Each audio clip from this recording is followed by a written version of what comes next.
Salut à tous, ici Amazing. J'aimerais vous raconter l'histoire d'un lieu que tout le monde connaît, mais où personne n'aimerait être pour rien au monde.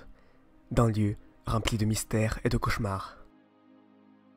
L'asile d'Arkham. Cette enseigne diabolique paraît être une entité vivante à part entière. Chaque monde de comics possède son genre d'hôpital psychiatrique. Chez Marvel par exemple, c'est Ravencroft. Mais il est clair qu'aucun ne fait le poids contre l'asile d'Arkham, et vous savez sûrement pourquoi. Mais comment est-il devenu aussi légendaire? L'asile d'Arkham est un établissement de soins psychiatriques pour criminels et se trouve en plein cœur de Gotham. C'est ici que vous trouverez la plupart des super-vilains et des ennemis de Batman. Chaque criminel qui est considéré comme mentalement malade se trouve dans l'obligation de suivre un traitement au sein de l'asile avant de passer devant le tribunal. C'est la loi, car si une personne fait preuve de troubles psychiques, il peut ne pas se rendre compte des conséquences de ses actes, et par conséquent, il ne peut pas être jugé pour ses crimes.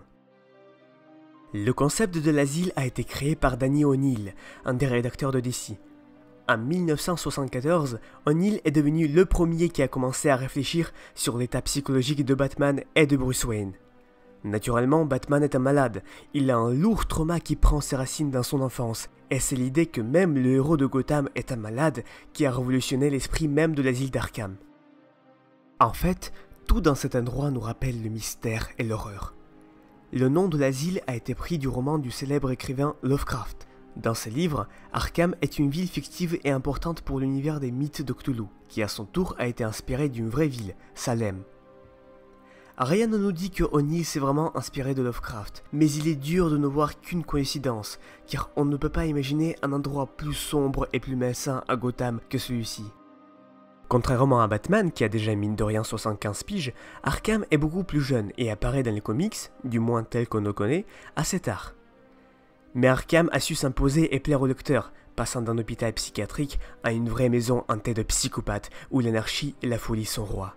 Avant, quand un personnage se retrouvait à l'asile d'Arkham, c'était en quelque sorte une bienfaisance et un signe de tranquillité, un endroit parfait pour les personnages comme Joker et Penguin, qui je vous rappelle n'étaient pas des monstres à cette époque-là. Et avec le temps, l'établissement est devenu pire qu'une prison. Une question a été souvent relevée. Pourquoi Batman ne tue pas ses ennemis et continue de les ramener à Arkham après chaque évasion? L'une des possibles réponses pourrait être le fait que c'est une façon pour lui de les punir en leur faisant découvrir un enfer sur Terre. Il prendrait ainsi une notoriété en étant de cette façon le roi des fous.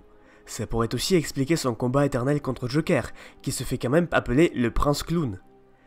La prison pour les malfrats de son genre serait trop facile. Tout ce qu'ils méritent, c'est le cauchemar que Arkham leur fait subir. Mais même si au début l'asile apparaissait comme une simple clinique, il cache en lui des secrets bien plus glauques et noirs. L'histoire de l'asile d'Arkham commence tout au début du XXe siècle.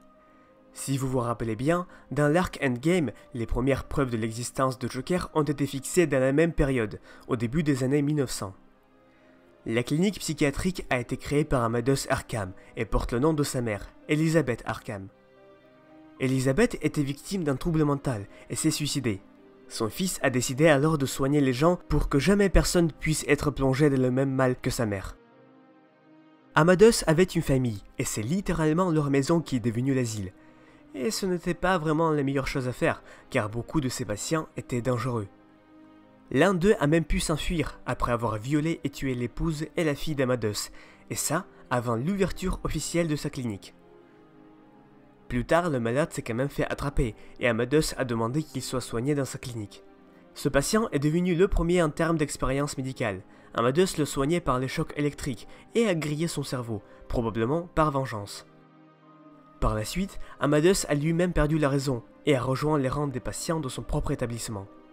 Il est mort dans sa cellule. Les légendes racontent que son fantôme hante encore les couloirs de l'asile et que, avant de mourir, il a maudit cet endroit.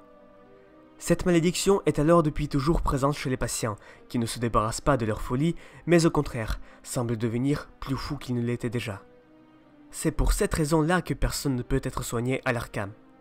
Chez Frank Miller, par exemple, Double Face, après son opération, n'est pas redevenu Harvey Dent, et le Joker, après 28 ans, a retrouvé son sourire malsain à la première vue de Batman. L'asile d'Arkham est devenu une maison pour beaucoup de criminels. Il est difficile aujourd'hui de dire qui n'a encore jamais été là-bas. Pensez à n'importe quel ennemi de Batman. Rares sont ceux qui ont évité leur place parmi ces prisonniers. Oui, des prisonniers, car il est important de savoir que Arkham est devenu beaucoup plus qu'un simple asile. Tout d'abord, c'est une prison, autant pour les fous que pour les criminels sans d'esprit, comme Ra's al Ghul ou Poison Ivy. Pour la simple raison que le niveau de la sécurité d'Arkham est beaucoup plus élevé que celui de n'importe quelle prison de Gotham. Aussi, Arkham est une bonne usine à produire des fous. Le meilleur exemple est celui de Harley Quinzel, le psychiatre personnel de Joker qui par amour a perdu la raison en devenant Harley Quinn. Bruce Wayne possède une partie d'action sur Arkham, ce qui voudrait dire qu'il peut faire bouger des choses là-dedans.